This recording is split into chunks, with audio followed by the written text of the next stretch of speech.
5. 라프체프 일가는 모스크바에서 술, 장식, 끈, 레이스, 단추 같은 자판물을 도매로 취급하고 있었다. 총 매상은 연간 200만 루블에 달했으나 순이익이 어느 정도인지는 노인 외에 아무도 몰랐다.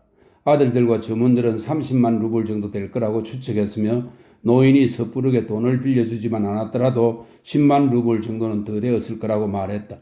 최근 10년 동안 돈으로 받을 수 없는 어음이 100만 루블이었고 지배인은 이 이야기가 나오면 교활하게 눈을 끔뻑거리며 이해할 수 없는 말을 중얼거렸다. 이 시대가 그렇게 가르친 결과입죠.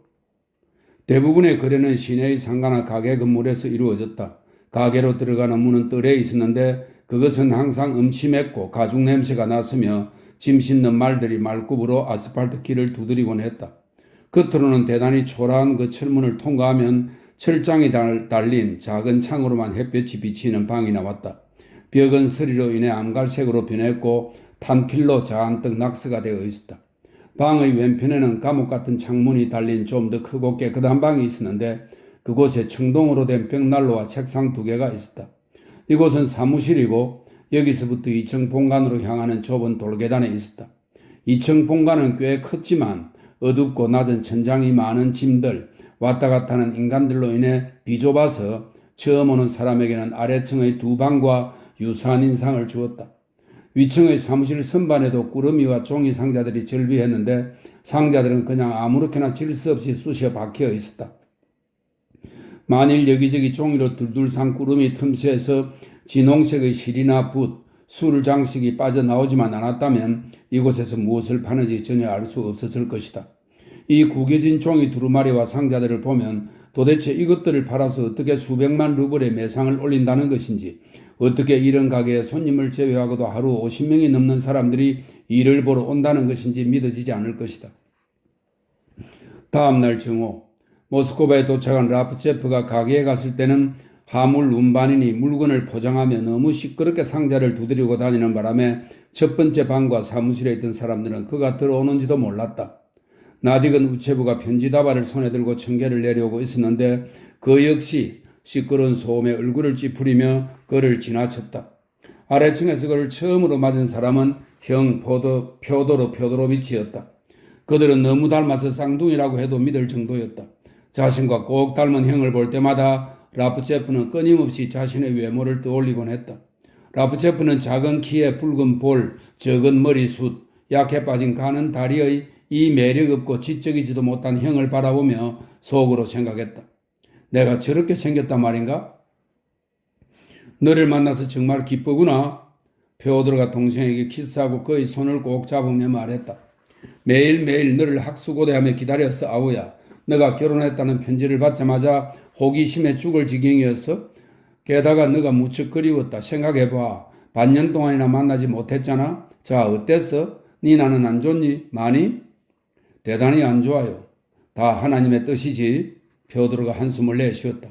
그래, 제수씨는 아마 미인이겠지? 벌써부터 정이 가는 걸. 그녀는 내게 제수씨잖니. 모두 잘해줄 거야. 라프체프는 오래전부터 눈에 익은 아버지 표도르 스테파노비치의 넓고 뼈가 앙상한 등을 보았다. 노인은 상품 진열대 옆의 의자에 앉아서 손님과 이야기하고 있었다. 아버지, 하나님이 기쁨을 선사하셨습니다. 표도르가 외쳤다. 동생이 돌아왔어요. 표도르 스테파노비치는 키가 크고 대단히 튼튼한 몸집을 가지고 있어서 80의 나이와 주름살에도 불구하고 아직도 건장한 모습을 유지하고 있었다. 그는 무겁고 탁하고 마치 술통처럼 가슴에서 울리는 베이스 톤으로 말했다. 그는 턱수염을 깎고 군인식의 짧은 수염을 길렀으며 담배를 피웠다. 또 더위를 잘 타서 가게에서도 집에서도 항상 큼직한 범포로 만든 윗도리를 입고 다녔다. 얼마 전 백내장을 제거한 노인은 시력이 나빠져서 더 이상 일어나지 않고 이런저런 잔소리를 하며 잼을 넣은 차를 마실 뿐이었다. 라프체프는 허리를 굽혀서 그의 손과 얼굴에 키스했다. 오랫동안 뵙지 못했습니다요, 나리. 노인이 말했다. 오랫동안, 결혼을 축하해야겠지. 그래, 축하한다. 그리고 그는 키스를 하도록 입술을 내밀었다. 라프체프는 허리를 굽혀 키스했다. 자, 너희 아가씨도 모시고 왔겠지? 노인은 대답도 기다리지 않고 손님 쪽을 바라보며 말했다. 지금 아버지께 알려드리는데 저는 이러저러한 아가씨와 결혼합니다. 늘 이런 식이지. 아버지한테 축복과 충고를 구하는 법이 없다고. 이제는 자기 마음대로 결정하지.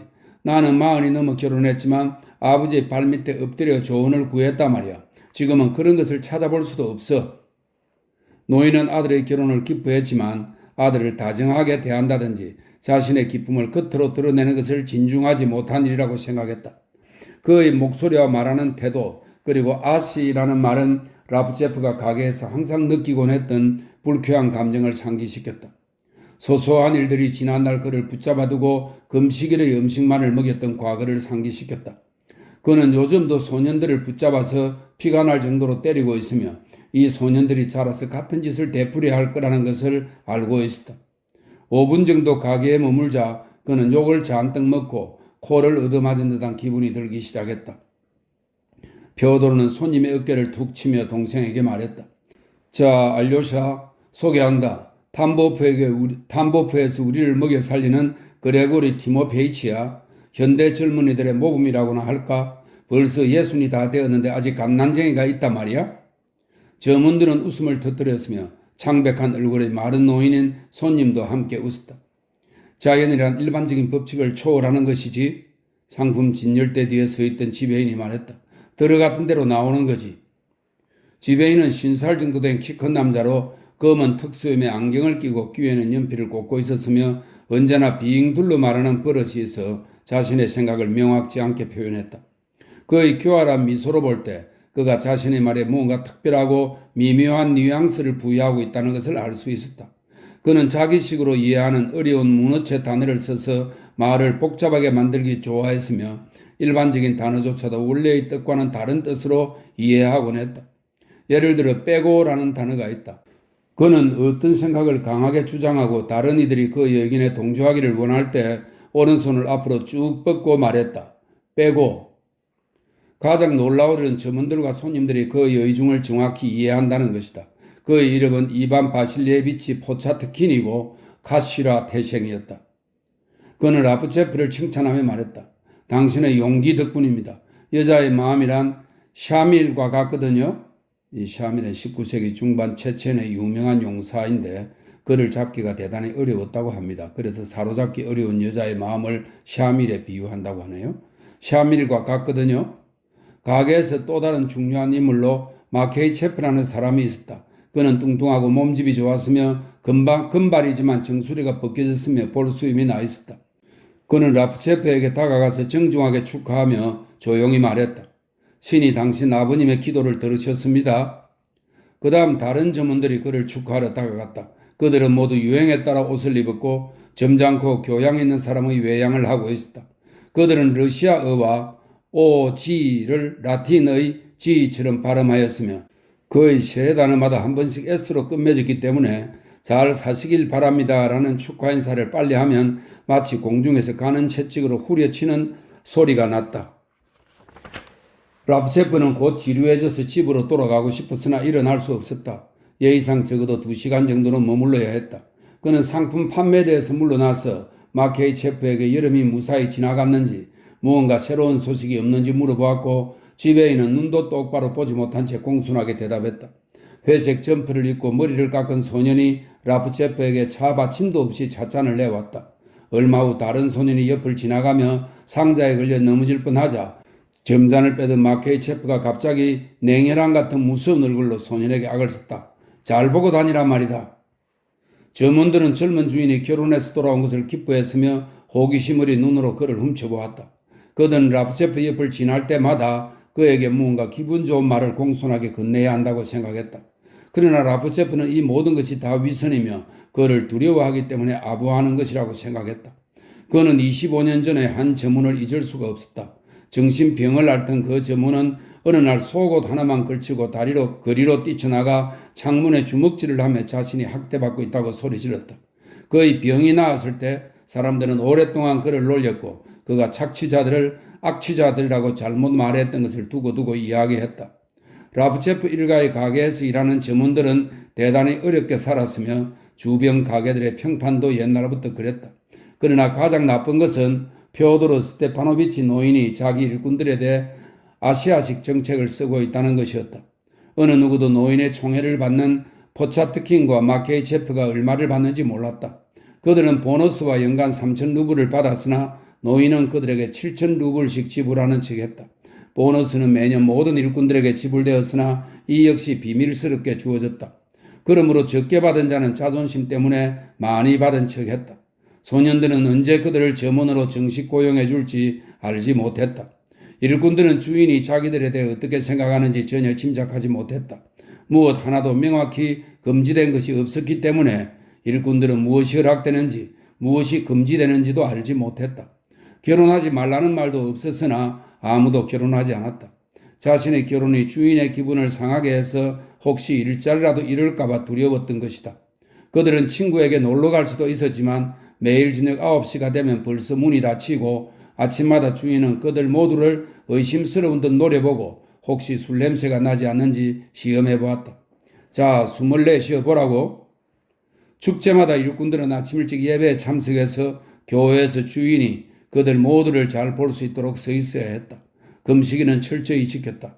주인의 명명일이나 그 식구들의 명명일 같은 잔치날에는 선물을 사기 위해 누가 얼마의 돈을 냈는지를 기록한 쪽지와 함께 단과자나 앨범을 가져와야 했다.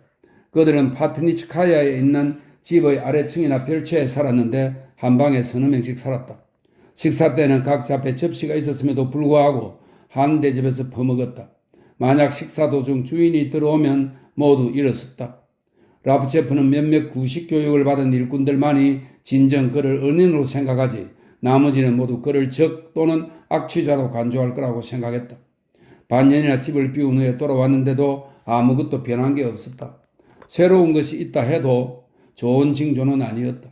표도르 형은 이전에는 조용하고 매우 섬세하며 늘 생각에 잠긴 사람이었으나 지금은 대단히 분주하고 활동적인 사람처럼 연필을 귀에 꽂고 가게 안을 뛰어다니며 손님들의 어깨를 툭툭 치고 소년들에게 소리 질렀다.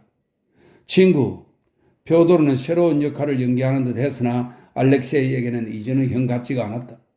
노인장의 목소리는 끊임없이 울렸다. 무료한 그는 손님들을 붙잡고 어떻게 살아야 하며 어떻게 일해야 하는지 설교하려 들었다. 그럴 때마다 꼭 자신을 예로 들었다. 이런 식의 자기 자랑이나 모든 것을 다 아는 듯한 남을 억누르는 듯한 의조를 라프체프는 벌써 15년 아니 20년 전부터 들어왔다. 노인은 자신을 사랑했다. 그의 말을 듣고 있노라면 그가 죽은 그의 아내와 친척들을 행복하게 해 주었고 자식들에게는 많은 것을 주고 점원과 일꾼들에게는 좋은 일을 하고 모든 이웃들은 그의 선행에 탄복해서 그를 위해 신에게 기도한다는 것이었다. 그가 하는 모든 일은 다 훌륭하다 하는 식이었다. 만약 일이 잘 풀리지 않으면 그건 단지 노인과 상의하지 않았기 때문이었고 그의 조언 없이는 어떤 일도 제대로 될 수 없다고 믿고 있었다. 교회에서도 그는 항상 가장 앞줄에 앉아 성직자가 무언가 잘못한다고 생각되면 그들에게까지 핀잔을 주었다.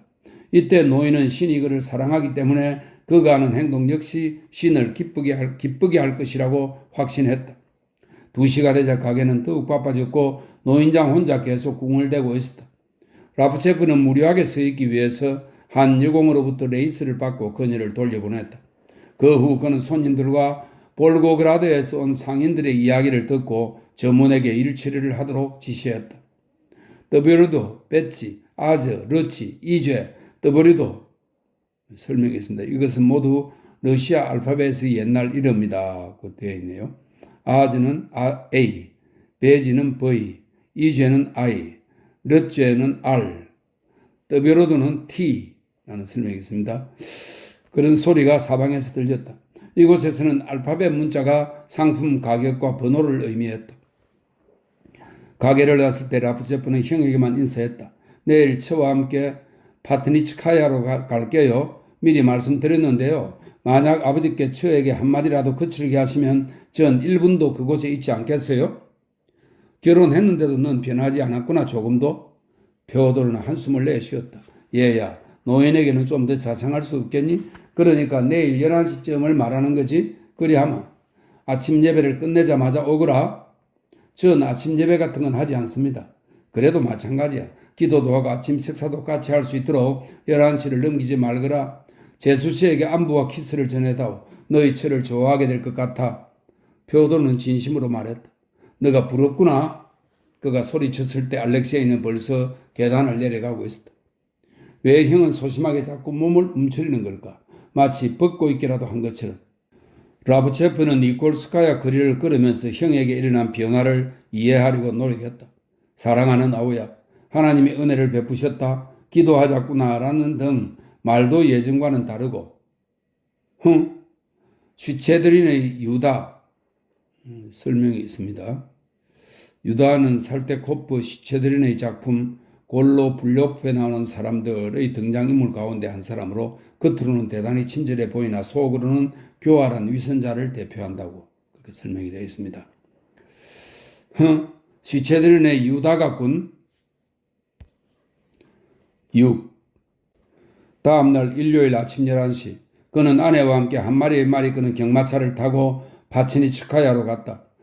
그는 표드로 스테파노비치가 무슨 괴이한 행동을 하지 않을까 불안하여 진작부터 불쾌해져 있었다. 남편 집에서 이틀 밤을 보낸 후 올리아 세르게예브나는 이미 자신의 결혼이 실수이며 만약 남편과 살아야 할 곳이 모스크바가 아니라 다른 도시였다면 이 끔찍한 실수를 견디지 못할 거라 생각했다. 모스크바는 그녀의 마음을 빼앗았다. 그녀는 이 도시의 거리와 집, 교회들이 너무나 마음에 들었다.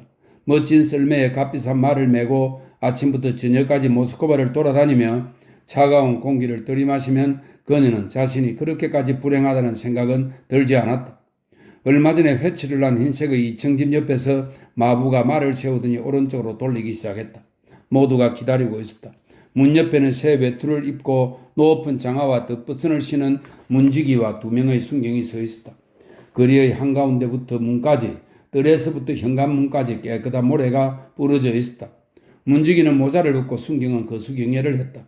현관에 진지한 얼굴을 한 표도르가 마중을 나왔다. 제수씨, 만나게 되어 반갑습니다. 그는 율리아의 손에 키스했다. 환영합니다. 그는 그녀의 손을 잡고 계단을 올라가서 모여있는 남녀 무리를 지나 복도를 걸어갔다. 현관 역시 어둡고 향내가 났다. 저희 아버지를 소개해드리겠습니다. 무덤과 같은 웅장한 정막 속에 표도르가 입을 열었다. 존경하는 노인장, 저희 아버지입니다. 큰 홀에는 아침 예배를 위해 준비된 탁자가 있었고 그 옆에는 표도르 스테파노비치와 사제물을 쓴 신부 그리고 보제가 기다리고 있었다. 노인은 율리아에게 불쑥 손을 내밀더니 아무 말도 하지 않았다. 모두 조용했다. 율리아는 당황했다. 신부와 보제는 법복을 입기 시작했다. 말향과 석탄 냄새가 나고 불꽃이 튀는 향로를 가져왔다. 촛불을 켰다. 집사들은 발끝을 세워 홀로 들어와서 두 줄로 벽에 섰다. 조용했으며 기침 소리조차 들리지 않았다. 주여 축복하소서. 보제가 시작했다. 아침 예배는 아무것도 빠뜨리지 않고 성대히 치러졌으며 예수님과 성모님께 바치는 2개의 찬미가를 읽었다. 성가대는 악보에 있는 부분만 불렀으나 그것도 매우 길었다. 라브체프는 아내가 당황하고 있다고 느꼈다. 찬미가를 읽고 성가대가 삼중창의 주여 자비를 베푸소서를 여러 가지 화성으로 부를 때 그는 이제라도 노인이 고개를 돌려 성호도 제대로 끄을 줄 모르냐는 등 잔소리를 할 것 같아 마음을 졸였다. 그는 짜증이 나기 시작했다. 도대체 무엇 때문에 이 많은 사람들이 여기에 있으며 왜 신부와 성가대까지 불러야 했단 말인가. 모든 것이 너무나 장사꾼식이었다. 그러나 그녀가 노인과 함께 성경의 머리를 숙이고 몇 번씩이나 무릎을 꿇었다 일어나는 것을 보고 라브체프는 이 의식이 그녀의 마음에 든 것 같아 안심이 되었다. 아침 예배가 끝날 무렵 만세의식을 할 때, 이 만세의식은 교회에서 행해지는 의식에서는 다음 왕실의 장수를 빌며 만세를 부르는 의식이 있다고 하네요. 만세의식을 할 때 신부는 노인과 알렉세이에게 십자가에 몸을 기대게 했으며 율리아가 다가오자 손으로 십자가를 감싸며 무언가 할 말이 있다는 표시를 했다. 사람들은 성가대에게 노래를 그치라고 손을 흔들었다. 선지자 사무엘은 신부가 말하기 시작했다. 하나님의 명령에 따라 베들레헴에 도착했습니다. 그런데 그 도시의 장로들이 부들부들 떨며 그에게 말했습니다. 선지자여, 당신이 이곳에 온 것은 평화를 주기 위해서입니까? 선지자께서 대답했습니다. 평화를 주기 위해서입니다. 저는 하나님의 말씀을 듣기 위해서 이곳에 왔습니다. 세례를 받고 오늘 저와 함께 기뻐하십시오. 하나님의 여종 율리아, 우리 역시 그대가 이 집에 온 것이 평화를 주기 위해서인지 묻고자 합니다. 율리아는 흥분으로 얼굴이 빨개졌다.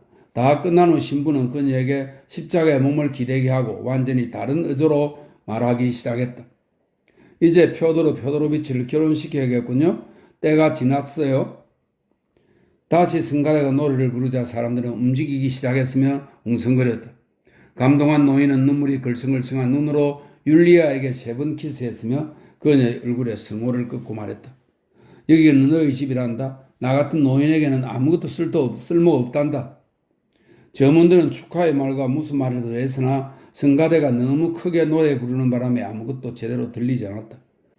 그 후 아침 식사를 했고 샴페인을 마셨다. 그녀는 노인 옆에 앉았다.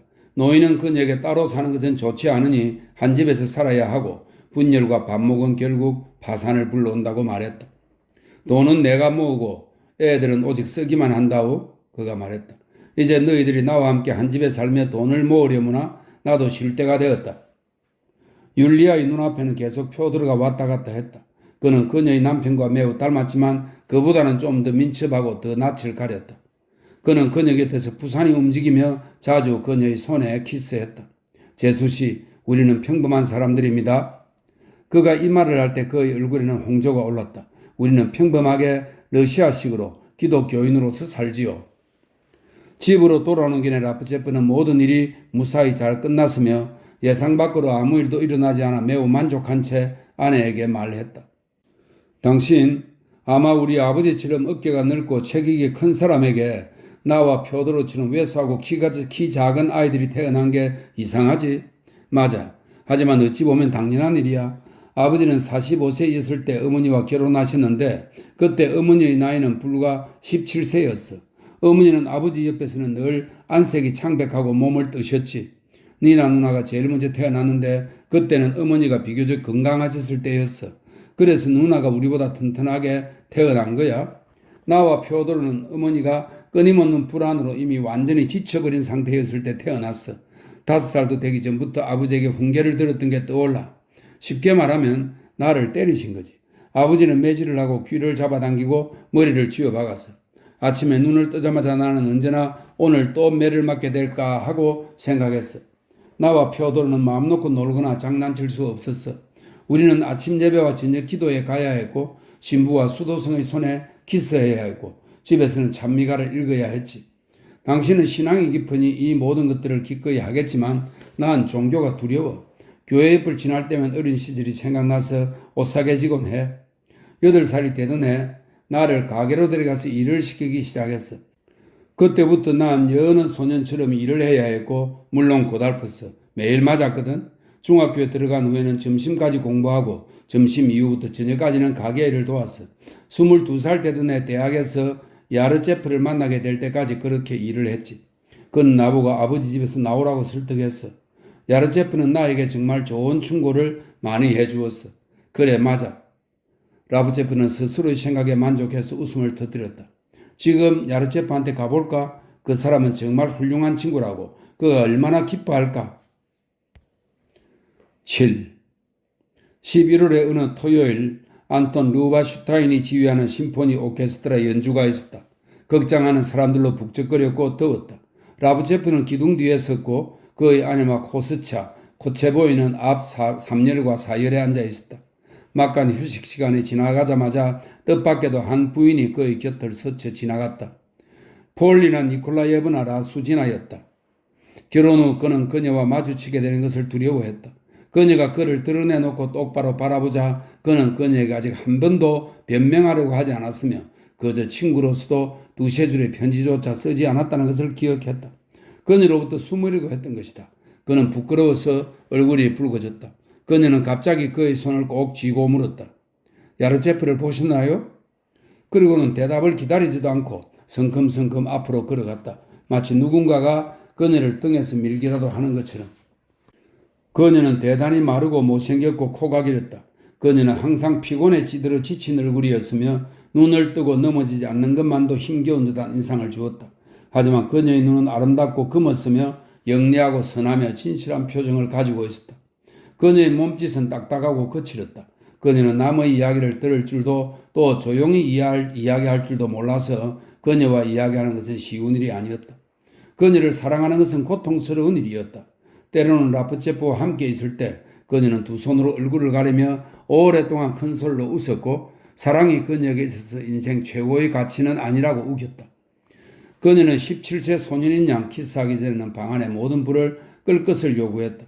하지만 그녀는 벌써 30세였다. 그녀는 교사와 결혼했으나 오래전부터 남편과 별거 중이었고 음악 레슨과 사중주 연주로 간신히 생계를 이어가고 있었다. 9번 심포니가 시작되자 그녀는 또다시 마치 우연인 양 그의 곁을 지나갔다. 그러나 기둥 뒤에 서 있던 많은 남자들 때문에 그녀는 더 이상 앞으로 나아갈 수 없었다. 라프체프는 작년에도 또 그 이듬해에도 그녀가 입고 다녔던 빌로드 외투를 입었다. 장갑은 새 것이었고 부채도 새 것이었으나 싸구려였다. 그녀는 차려입기를 좋아했으나 옷을 입을 줄 몰랐고 여기에 돈 쓰는 것을 아까워했다. 늘 단정치 못하고 흉하게 입고 다녀서 그녀가 레슨을 하러 급하게 걸어가는 것을 보면 출가한 지 얼마 되지 않는 수도승인 줄로 착각할 정도였다. 관중들은 박수를 치며 앙코르를 외쳤다. 오늘 저녁 당신은 나와 함께 있어야 해요. 폴리나 니콜라예브나가 라프체프에게 다가와 음한 표정으로 말했다. 함께 나가서 차를 마셔요. 듣고 있어요? 나는 지금 당신에게 요구하는 거예요. 당신은 내게 많은 신세를 졌으니까 이런 작은 일을 거절할 도덕적 권리가 없다고요. 그러지. 라프체프는 동의했다. 연주가 끝나자 관중은 연주가들을 무대로 끝없이 다시 불러냈다. 관중들은 자리에서 일어나서 아주 천천히 극장을 나가기 시작했다.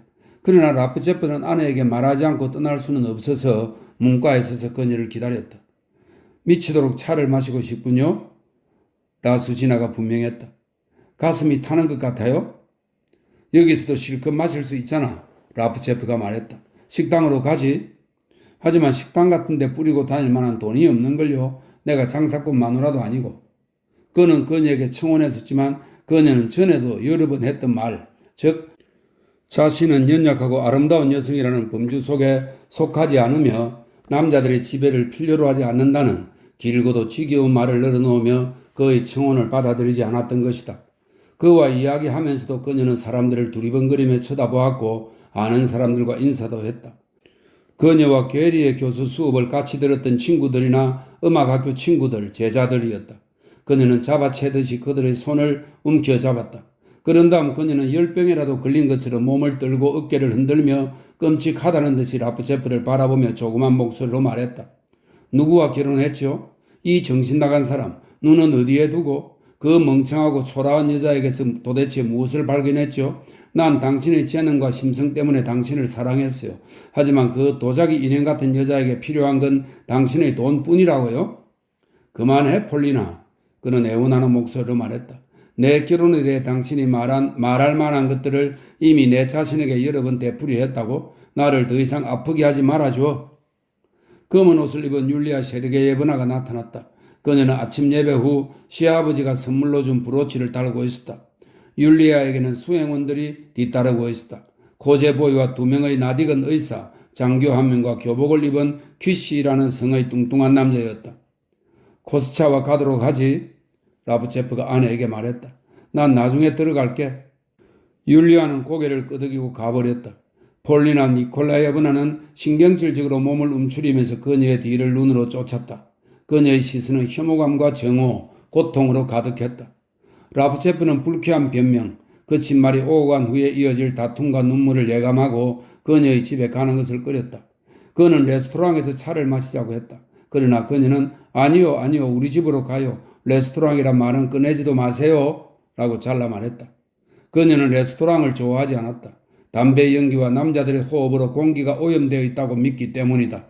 그녀는 모든 남성들에게 선입견을 가지고 대했으며 어느 순간 그들이 자기를 덮칠지도 모른다고 생각했다. 게다가 술집이나 레스토랑에서 틀어주는 음악이 두통이 나도록 짜증스럽다고 했다. 자선 모임에서 나오며 그들은 라수지나가 사는 사벨로프스키 사거리의 오스토젠카로 가는 마차를 잡았다. 라프체프는 가는 동안 줄곧 그녀에 대해 생각했다. 사실 그는 그녀에게 많은 신세를 졌다. 그녀는 친구 야르제프에게 음악론을 가르쳤는데 처음 그녀를 만난 것은 친구의 집에서였다. 그녀는 아무 사심 없이 그를 열렬히 사랑했으며 그와 만나면서도 음악 레슨을 하며 녹초가 될 때까지 일했다. 그녀 덕분에 그는 예전에는 전혀 무관심하던 음악을 이해하고 사랑하게 되었다. 차 한 잔을 준다면 왕국에 반을 내줄 텐데. 그녀는 감기에 걸리지 않도록 머프로 입을 가리고 탁한 목소리로 말했다.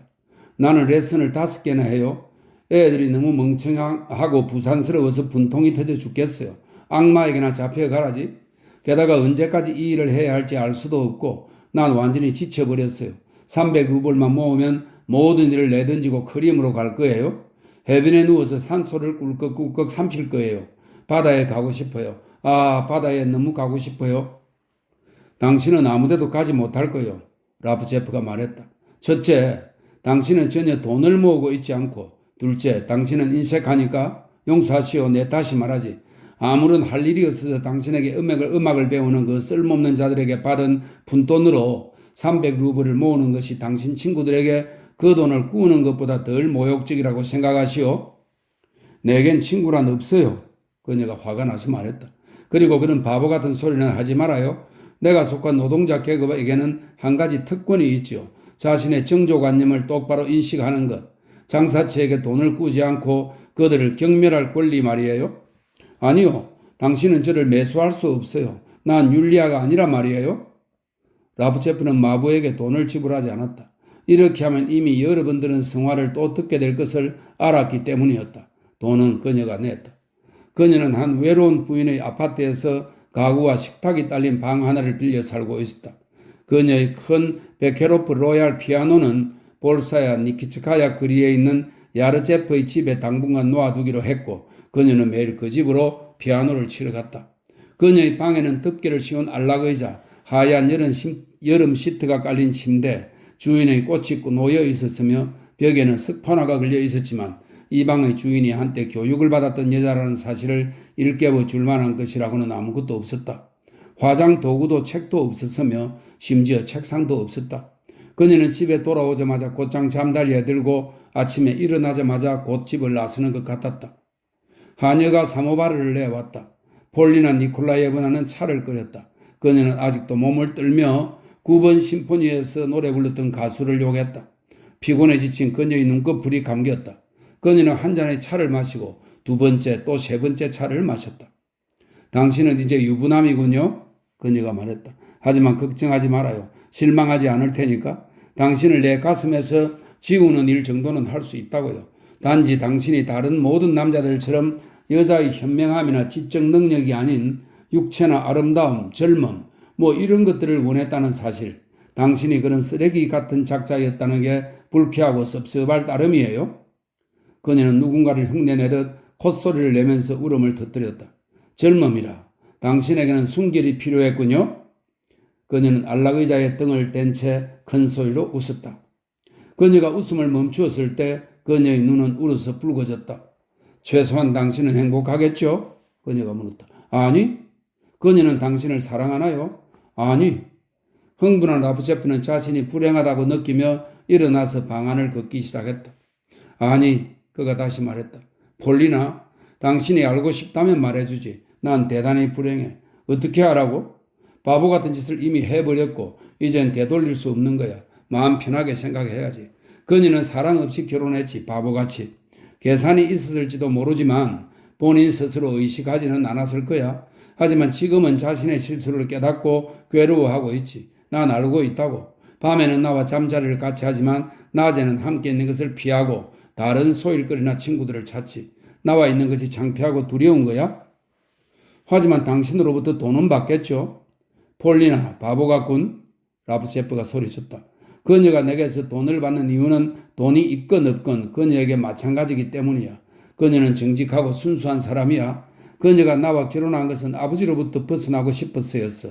그게 전부였어. 당신이 가난하더라도 그녀가 당신과 결혼했을 거라고 확신하나요? 라수지나가 물었다. 확신할 수 있는 건 아무것도 없어. 라프체프는 우울하게 말했다.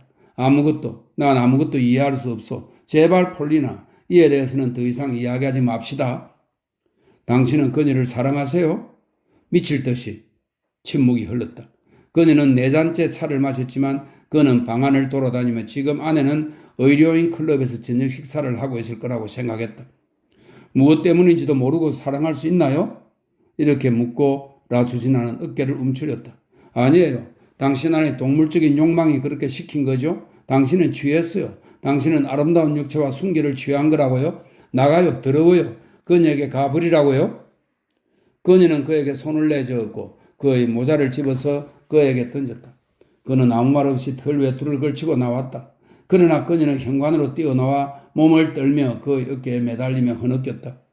그만해요, 폴리나. 됐어요. 그는 말했다. 그는 그녀의 손가락을 풀려고 했으나 그럴 수 없었다. 진정해요, 제발. 그녀는 눈을 감았고 창백했다. 그녀의 긴 코는 죽은 사람처럼 불쾌한 납색이었고 라프체프는 여전히 그녀의 손을 풀 수 없었다. 그녀는 정신을 잃었다. 조심스럽게 그녀를 안아서 침상에 눕히고 깨어나기를 기다리며 10분 정도 앉아 있었다. 그녀의 손은 차가웠고 맥박은 약했다. 집으로 돌아가세요. 눈을 뜨며 그녀가 말했다. 가세요. 그렇지 않으면 또 울게 될 거예요. 내 자신을 추슬러야지요. 그녀의 집을 나온 그는 친구들이 기다리고 있는 의료인 클럽으로 가지 않고 바로 집으로 향했다. 가는 내내 그는 꾸짖듯이 자신에게 질문을 던졌다. 왜 자신을 그토록 사랑하는 사실상 그의 아내이자 여자친구와 다름없던 이 여인을 두고 다른 여인과 가정을 꾸렸을까? 그녀는 그에게 애착을 갖는 유일한 사람이었다. 그런 것을 따지지 않더라도 이 영리하고 도도하고 노동에 지친 여자에게 행복과 안식처와 평화를 주는 것이 진정 고결하고 가치 있는 일이 아니었을까? 아름다움, 젊음, 행복에 대한 요구가 과연 그에게 가당키나 한 짓이었을까? 행복이란 있을 수 없으며 마치 형벌이나 비웃음처럼 벌써 석 달째 그를 우울하고 의기소침한 상태로 붙들고 있는 것이다. 신호는 이미 지났지만 그는 우습게도 자신의 아내가 어떤 사람인지 알지 못한다. 그녀는 학교 친구들과 아버지에게는 5장이나 되는 긴 편지를 쓰고 무엇에 대해 쓸지도 쉽게 생각해냈지만 그와 나누는 이야기라곤 오직 날씨나 식사라는 말뿐이었다. 라프체프는 잠들기 전 그녀가 오랫동안 기도하고 십자가와 성화에 키스하는 모습을 곁눈질하며 정오심에 불타 속으로 생각했다. 기도를 하는군. 무엇에 대해 기도하는 거지? 무엇에 대해? 잠자리에서 그녀를 안으면서도 값을 치른 물건을 다루는 것뿐이라고 생각했다. 그는 마음속으로 그녀와 자신을 모욕하려 했지만 이것은 도리어 끔찍했다. 그녀가 혈기왕성하며 대담하며 죄 많은 여자라고 쳐도 그녀가 가진 젊음과 신앙심과 유순한 성품과 순결함의 깨끗한 눈이란 아직 약혼녀였을 때에는 그녀의 신앙심이 그를 감동시켰지만 이제는 그녀의 굳어버린 시각과 주장이 진실을 보는데 방해가 되는 장막처럼 느껴졌다. 그의 가정생활은 벌써부터 고통의 연속이었다. 극장에서 아내가 나란히 앉아 한숨을 내쉬거나 큰 소리로 웃을 때 그는 그녀가 혼자만 즐기며 그와 자신의 감정을 나누고 싶어하지 않는다고 생각하며 괴로워했다. 그녀는 그의 모든 친구들과 잘 지냈고 그들은 이미 그녀가 어떤 사람이라는 것을 파악하고 있었다. 그러니 그는 아무것도 알지 못하며 침울하고 말없이 그녀를 질투했다. 집에 도착한 라프체프는 가운을 걸치고 슬리퍼를 신은 후 소설을 읽기 위해 서재에 앉았다. 아내는 집에 없었다. 그러나 10분이 지나지 않아 누군가 현관에서 초인종을 눌렀고 문을 열기 위해 달려가는 표토르의 발소리가 거칠게 울렸다. 율리아가 돌아왔다. 그녀는 추위로 얼굴이 빨개진 채 서재로 들어왔다. 브레스냐에 큰 불이 났어요. 그녀가 숨을 헐떡이며 말했다. 대단한 불이에요. 콘스탄친 이바노비치와 그곳에 다녀올게요. 좋을 대로. 그녀의 두 눈이 건강하고 신선하며 아이처럼 겁을 집어먹은 것을 보고 라프체프의 마음이 편안해졌다. 그는 30분가량 책을 더 읽다가 잠자리에 들었다. 다음 날 폴리나 니콜라예브나는 언젠가 라프체프에게 빌렸던 두 권의 책과 그의 편지, 사진 전부를 가게로 보냈다. 그리고 여기에는 한 줄의 글이 적힌 쪽지가 있었다. 이것으로 끝이에요. 8. 10월 말경 니나 표도로브나의 병이 재발했다. 그녀는 급속히 여유었고 얼굴도 변했다. 심한 고통에도 불구하고 그녀는 자신이 완쾌되고 있다고 생각했으며 매일 건강할 때처럼 옷을 입었으나 하루 종일 그 옷을 입은 채로 침대에 누워 있었다. 죽음이 다가왔을 무렵 그녀는 무척 말수가 많아졌다. 그녀는 누운 채도 괴롭게 숨을 몰아쉬면서 가만가만 이야기했다. 그러던 어느 날 갑작스럽게 죽음을 맞이했다. 그날은 달이 밝고 하늘이 맑은 저녁이었다. 거리에는 깨끗한 눈 위로 마차들이 달렸고 그 소리가 밤까지 들렸다. 니나 표도로브나는 침대에 누워 있었고 더 이상 교대해 줄 사람이 없는 사시아가 옆에서 졸고 있었다. 부칭은 생각나지 않네? 니나 표도로브나가 조용히 말했다. 이름은 이반이었고 성은 코체보이였어. 가난한 관리였지. 대단한 술주정뱅이고 천국에 가 있겠지. 우리에게 자주 찾아왔었고 매달 우리는 그에게 1파운드의 설탕과 8분의 1파운드의 차를 내주었지. 어떨 때는 돈도 주고. 그래, 그 후 사고가 생겼어. 코체보이가 심하게 술을 마시고 보드카에 녹아서 죽어버렸지. 7살 먹은 아들 혼자 남겨진 거야. 우리는 그를 데려다가 가게 점원들의 숙소에 숨겼어. 1년을 그렇게 살았고 아버지도 눈치채지 못하셨지. 마침내 아버지도 그를 보셨지만 손을 한번 내젓고는 아무 말씀도 하지 않으셨지. 고아인 코스차가 9살이 되었을 때 나는 이미 색시가 되어 있었어. 그 아이를 여러 김나지움에 데리고 갔지만 어디에서도 그를 받아주지 않았어. 아이는 울음을 터뜨렸고 바보 왜 우는 거야 라며 달랬지. 라즈굴리아에 있는 제2김나지움에서 다행히도 그 아이를 받아줬어. 그 아이는 매일 아침 파트니츠카야에서 라즈굴리아에서 파트니츠카야까지 걸어 다녀야 했지.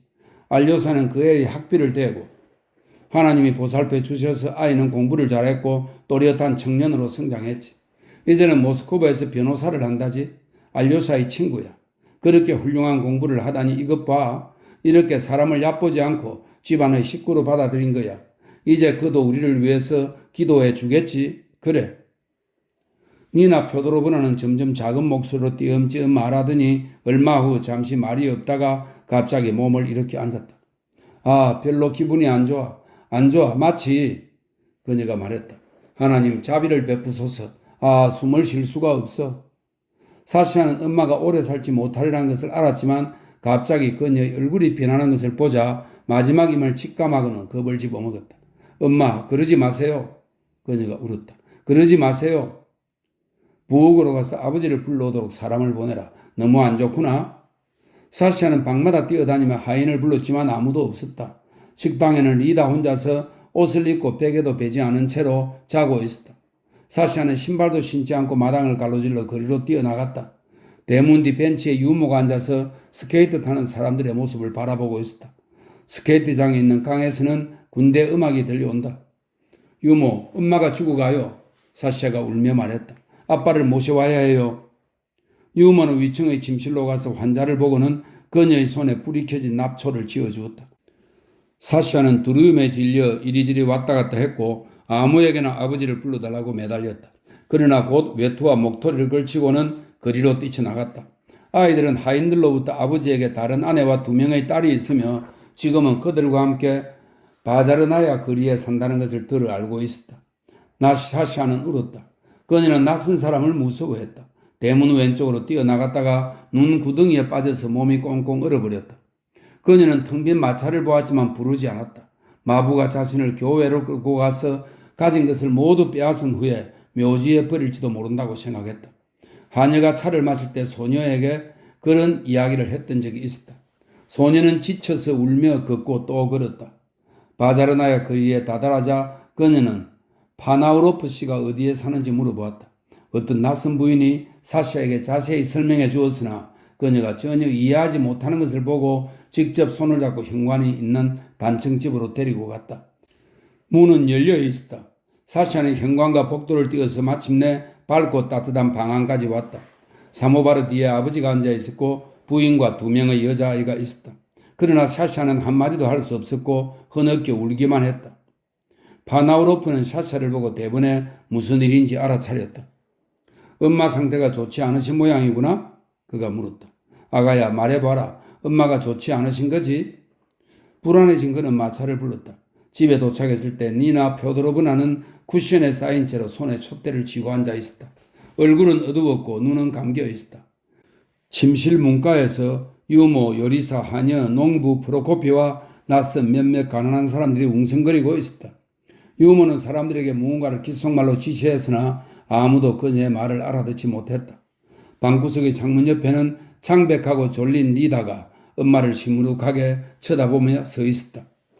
파나우로프는 니나 표도로브나를 보자 신경질적으로 얼굴을 찌푸리고 그녀의 손에서 양초를 빼앗아 장 속으로 던져버렸다. 끔찍하군. 그 어깨가 떨렸다. 니나 누워야 한다오?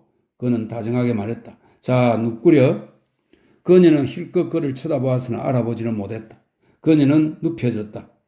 신부와 의사 세르게이 보리소비치가 도착했을 때 하녀는 벌써부터 마구 십자가를 그었고 니나 표도로브나가 마치 죽기라도 한 것처럼 하나님, 마님께 편안한 안식을 허락해 주세요 라고 말했다. 도대체 이게 무슨 일이람? 거실로 들어오며 생각에 잠긴 의사가 말했다. 아직 젊고 40도 안 됐는데.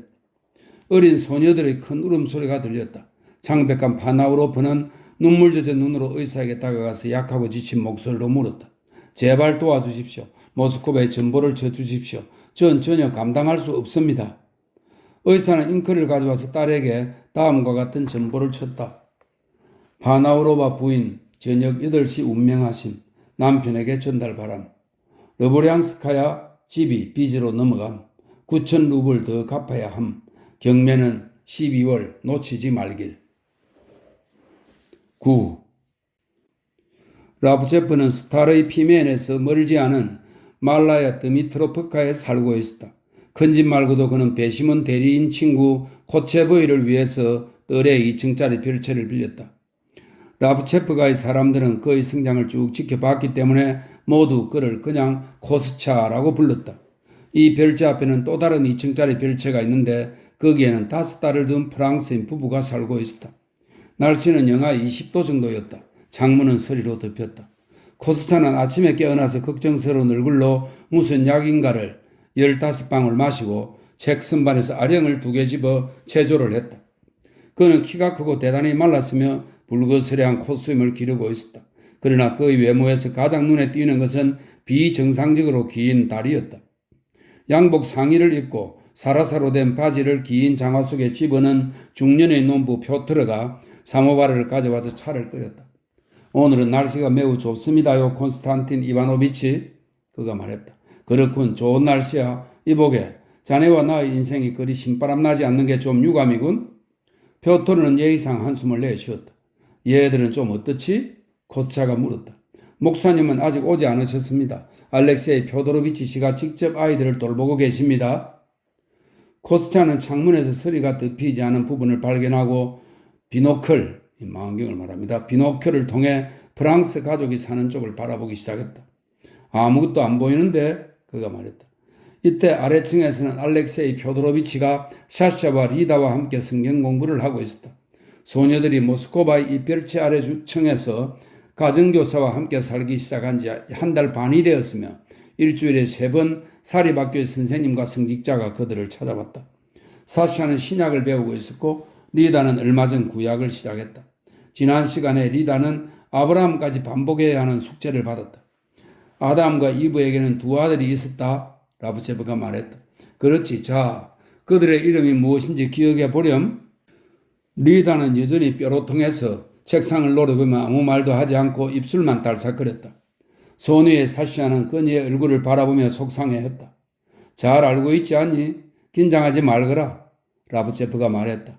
자, 아담의 아들들의 이름이 뭐였지? 아벨과 카벨. 리다가 중얼거렸다. 가인과 아벨이겠지? 라브체프가 말했다. 리다의 볼에 눈물이 흘렀으며 책 위로 방울져 떨어졌다. 사샤도 눈을 아래로 깔고 얼굴이 붉어져 금방이라도 울 것 같았다. 라브체프는 가엾어서 한마디도 할 수 없었으며 눈물이 목구멍으로 솟구치 올라왔다. 그는 책상에서 일어나 담배를 피웠다. 이때 위층에서 코스차가 손에 신문을 들고 내려왔다. 소녀들은 일어나서 그를 쳐다보지도 않고 레베란스를 했다. 제발 코스차, 이 애들을 좀 봐줘. 라브체프가 그에게 부탁했다. 나도 울어버릴 것 같아. 그리고 점심 전에는 가게에도 다녀와야 하고. 좋아. 알렉세이 표도로비치는 나갔다. 대단히 진지한 얼굴을 한 코스차는 이마를 찌푸리고 책상 앞에 앉아서 성경을 자기 쪽으로 끌어당겼다. 뭐에 대해서 이야기하고 있었지? 그가 물었다. 리다는 노아의 홍수에 대해서는 알아요. 사시아가 말했다. 노아의 홍수에 대해? 좋아. 그렇다면 노아의 홍수에 대해서 떠들어 볼까? 노아의 홍수에 대해 말해보자. 그는 책에서 노아의 홍수에 대한 간략한 개요를 눈으로 훑어보고 말했다. 한 가지 알아두어야 할 것은 이 책에 나오는 그런 홍수는 사실 없었다는 거야. 노아라는 사람도 없었고 예수 탄생 몇천 년 전에 이 지구 위에는 엄청난 홍수가 있었고 여기에 대해서는 여러 유대인들의 책뿐 아니라 다른 고대 민족들, 예를 들어 그리스인, 셈족, 인디언들의 책에도 나와 있지. 그러나 어떤 홍수든지 지구를 수장시킬 수는 없는 거야. 병원은 물로 덮였을지 모르지만 산은 남았지. 이 책을 정 읽고 싶다면 읽어도 좋지만 완전히 믿지는 마라. 리다가 또다시 눈물을 흘렸다. 그러더니 돌아서서 갑자기 큰 목소리로 울기 시작했다. 코스차는 당황하여 벌떡 자리에서 일어났다.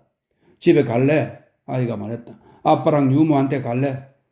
사시아도 울기 시작했다. 코스차는 위층의 자기 방으로 가서 율리아 세르게 예브나에게 전화했다.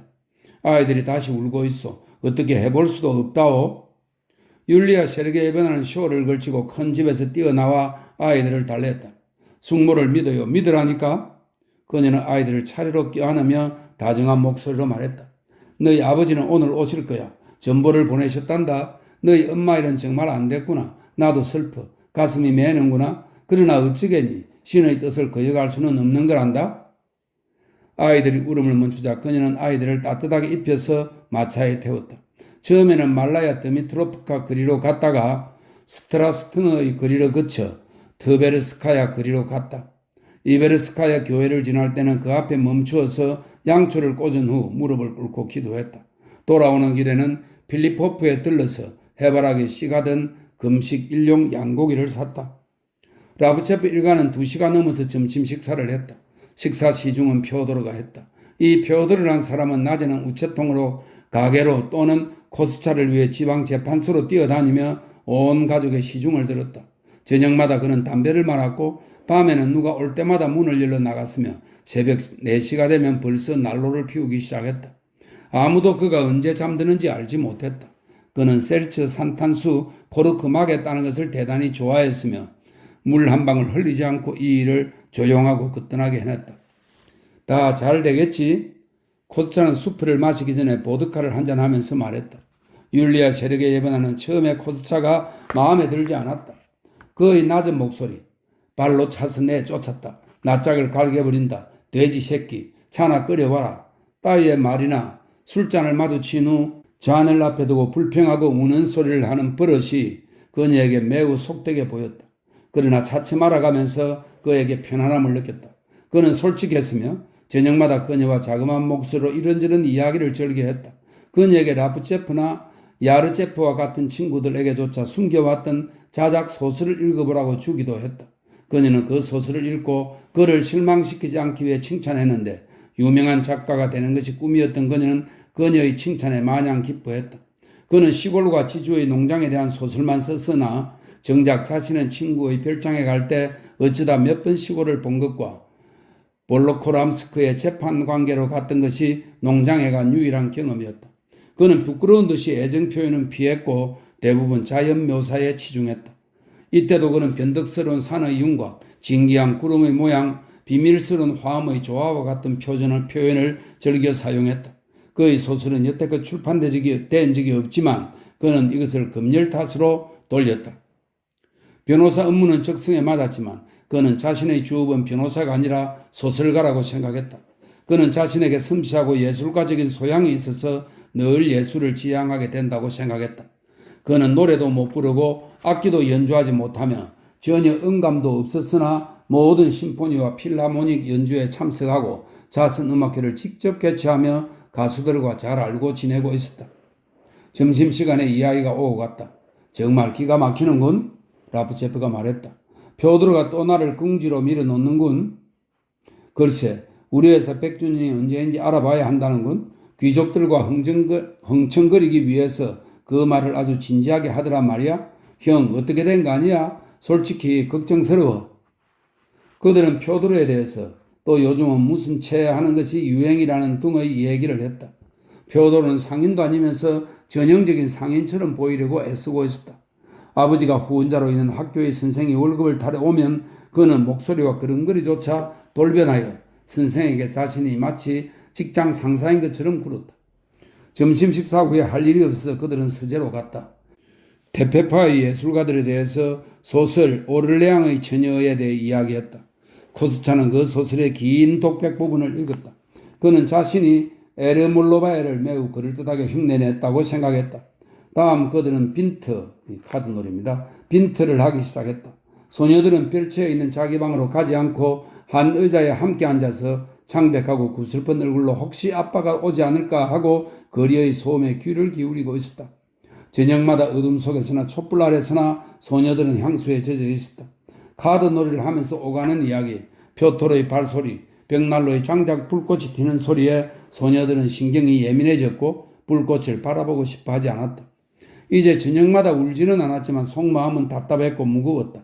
엄마가 돌아가셨는데도 어떻게 이야기를 하고 웃을 수 있는지 이해할 수 없었다.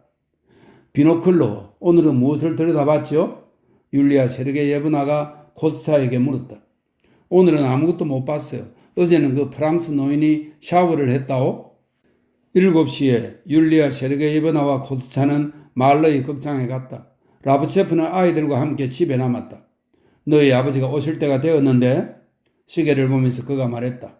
분명 기차가 연착되는 걸 거야. 소녀들은 추위에 뜨는 새끼 짐승처럼 서로에게 바싹 붙어서 조용히 의자에 앉아 있었다. 그는 방 안을 돌아다니다가 초조한 듯 시계를 보았다. 집안은 고요했다. 9시가 다 되어서 누군가가 벨을 눌렀다.